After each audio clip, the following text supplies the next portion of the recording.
Hi there. My name is Felice DiMartino, and I have had two shared death experiences, and in between that was sandwiched my own near-death experience. And the first shared death experience happened in 2005. I was with my grandmother. She had been in and out of hospice for several years, and it culminated to a point where her transition was imminent. And the hospice nurse was at the house. I was visiting her, and I was supposed to fly out that morning. She was in Atlanta. I was in Massachusetts at the time. And I had this urge that I needed to stay. So I stayed. And that night, she had taken a turn. She was in her hospital bed in her room, and it was just myself and the hospice nurse there. And as the night went on, this was probably about 9 o'clock, 8, 9. As the night went on, it was July 27th. And as the night went on, I was keeping my aunt and uncle apprised of what was occurring. They had lived close by. And at some point, it was just the hospice nurse and myself in the dining room area. My grandmother was in the bed, in the hospital bed in her room, and there was a knock at the door. And we were not expecting anyone. And I knew that there was going to be no one at the door. Went to the door, opened the door, there was no one there. The hospice nurse was a little spooked. I was just being in it, really feeling like this was a sacred time. And as the night went on and my grandmother started to kind of have the raspy breath and had that rattly breath, we called my aunt and uncle to come to the house to be there because we felt like it was going to happen sometime in the night. And I had been sitting by the hospital bed holding my grandmother's hand and communicating telepathically with her essence, talking to her soul. And I also knew that as long as I was holding her hand at the bed, my head was down, it had been a long day, it was a long night, that she wasn't going to leave. And I knew that I was guided by a presence other than my own, that it was time for me to let go of her hand and to really say goodbye in her breathing form. So I let go of her hand, and and I've been talking to her like, we're going to be okay. It's okay. We love you. You're free to go. Don't worry about us. Yet I was still holding onto her hand. So I let go of her hand and I climbed into the king size bed where my aunt was also laying because the hospital bed was in my grandmother's bedroom. And the hospice nurse assured us that she would stay awake, and if it was time, that she would wake us up. So I proceeded to close my eyes and to get some rest, and I entered into a liminal space. And in this space, it was very vivid, more real than my body is real, than what you can see and touch and feel. And I was in a huge ballroom, and there were people in the ballroom that were familiar. They were friends of my grandparents. They were old relatives, yet they were in a youthful form and they weren't old in how I was experiencing them. And they were all dressed in these beautiful ball gowns. I remember blues and yellows, and there was brightness. There was pinks, there was reds. They were all dressed so colorfully. And I was on the ceiling of the ballroom looking down, although they knew that my presence was there and I knew that they were there. Like there wasn't a separation. I was just there with them, and no one had any feet. They were like floating and hovering above the floor. And at some point, there was an energy that built, and the room started to shift. Like the people started to part to make this aisleway. And down the aisleway came my grandfather, and there was an angelic presence with him. There was his angelic presence, and then there was another angelic presence that was guiding him and moving with him up this aisle. And I didn't see him the way that I had seen all of the other people in the ballroom that were excited and they were like waiting there for something.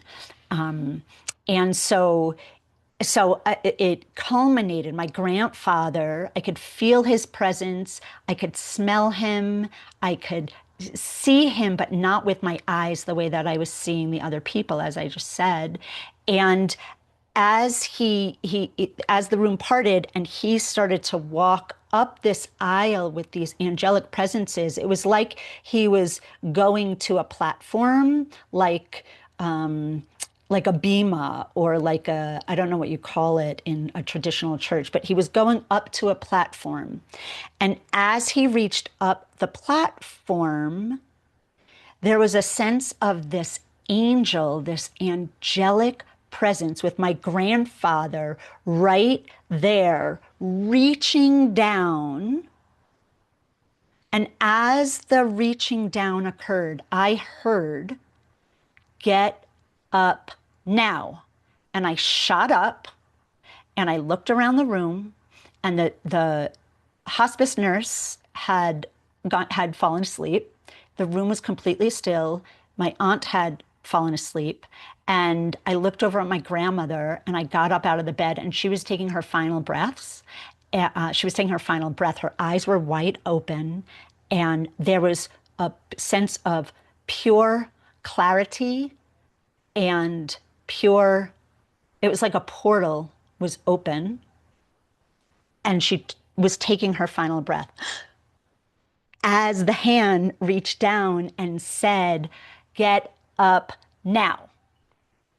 So I had to make a choice in that moment to be fully there in it with her, or I knew that my uncle really wanted to be there. So I ran in the other room to get him. And then we went back and she was still very much present, yet not in her breathing form of her body. So that was the first experience. And of course, there's more to expand upon. I'm giving you a synopsis. Then that was in 2006, July 27th, 2006, which is interesting because her birthday is December 27th, December 27th, I forget what year. My mother's birthday is August 27th. I'm January 27th, and my grandmother passed and transitioned on July 27th. So I was there with them, and it was very peaceful and very calm. And then I had my experience in 2015, my near-death experience. I was walking across the street in a crosswalk, and a big truck hit me in the crosswalk. So that had occurred, and a lot happened in that experience. A lot of expanded awareness, a lot of seeing and communing with higher realms and guides and presences and understandings and activated senses. So that all happened. I'm going to focus on the SDEs since this is about SDEs. And then in 2022, my dad his health was failing and he was at home. And the day that he passed, again, the hospice nurse was there that day, and throughout the day, in the morning of the afternoon he passed, he had a moment of this like terminal lucidity where he said good morning to my brother. He seemed alert. And as the day went on, he started to point in the corner of the room. And he would point in the corner of the room and stare off into the corner of the room and then jolt back into his body. And then he would point to the corner of the room. It was the left corner of the room. And then he would jolt back into his body. And because of my experiences with my grandmother and my own near-death experience, I shared, because then he would look at us when he was jolted back in his body. And I said, Daddy, it's okay. They're here to greet you. I named our deceased relatives, his mother, his father, his two sisters that had passed, and nephew, and just kind of felt the call to provide some comfort in that way, and the recognition of understanding what was occurring. So as the day went on and on and on, he started to reach. And I mean, like, not just pointing, like he was actually reaching up in the corner of the room. So this went on for a little while until however long it was later, and he took his final breath for the transition. And what had happened was I had stepped out of the room, and I don't remember if my mom stayed in the room. My daughter had stepped out of the room, and the nurse, who wasn't his regular nurse, was there to kind of change him and check him and make sure he was comfortable. And that is when he started to leave his body. So we all went in, and he took his final breath, that final gasp in, and my mom's ear was on his chest. And you could feel him. I could feel him out of his body. Everyone came in. We held hands around his body, and I proceeded to go up on the ceiling with him. So I was with him on the ceiling, looking down at all of us holding hands. And I was saying, it's like I was bilocating. I was with him looking down, and I was also speaking to my siblings and my mom and the hospice nurse and my daughter who's there, as saying, Daddy, it's okay. We're all going to take care of each other. Your soul is having a journey, an adventure. We're going to be okay. And if and when you want to come back and visit with us, we're here. We're here to welcome you. We're here to listen. We're here to receive any messages. And at the same time, like I said, I was saying this, and I was also watching what was happening on the ground. And there came a point where I couldn't go.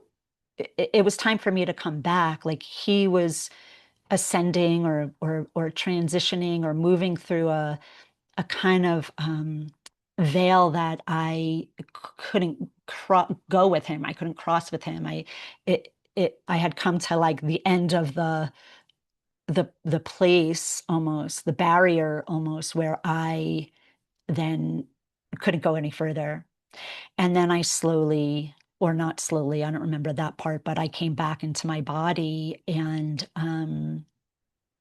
continued to be with my family and provide them comfort and just be present with the process in a very calm, loving way, and continued to really feel his presence. It felt like he had left and gone off, and yet was also very present and hanging around the house. In the Jewish tradition, we sit Shiva for 7 days.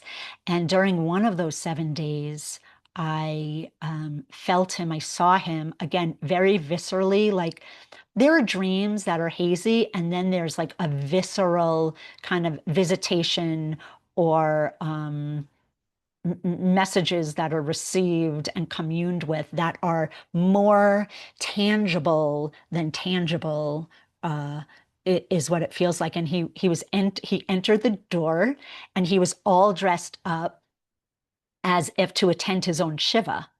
So his own Shiva sitting that night. And the other thing that happened was on the seventh day, I wanted to be somewhere special uh, on the seventh day at the precise time that he passed. And so I walked outside the door. It was cold, and I remember I had a down jacket on, and I was going to walk to the beach because they lived at the beach. And then I just said to myself, you know what? Don't rush to get there. Whatever, it's all fine. And at that moment, I heard and I felt a bee buzz in my ear.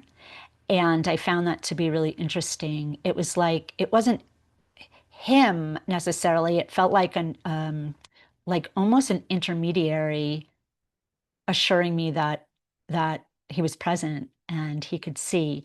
And the knock on the door with my grandmother came into play because many months later, I asked my dad to show me a sign that he was present, and I heard a knock as loud as day. And I knew what it meant. I knew that was his sign. And I've continued to see bees. And how I view both shared death experiences is the circle of love, is we have our loved ones that are not in their breathing form, that have transitioned on the other side, waiting, like that, reaching down to assist us in the crossing over and to welcome us when we arrive, all the relatives and friends that were there for my grandmother. And then on this physical side, being with my dad while he was pointing up and reaching up, it completed that circle of the reaching down and the reaching up, and the loved ones not in physical form being on the other side waiting to welcome us. And then on the physical side, what a gift and opportunity it is and a blessing it is to send our loved ones off with love, with that same love. So in the physical, it's like the physical sending off with love, and then it's the not in body form receiving in love. So that for me really symbolizes the circle of love. So I hope that this is helpful, and I'm happy to answer any questions. Thank you.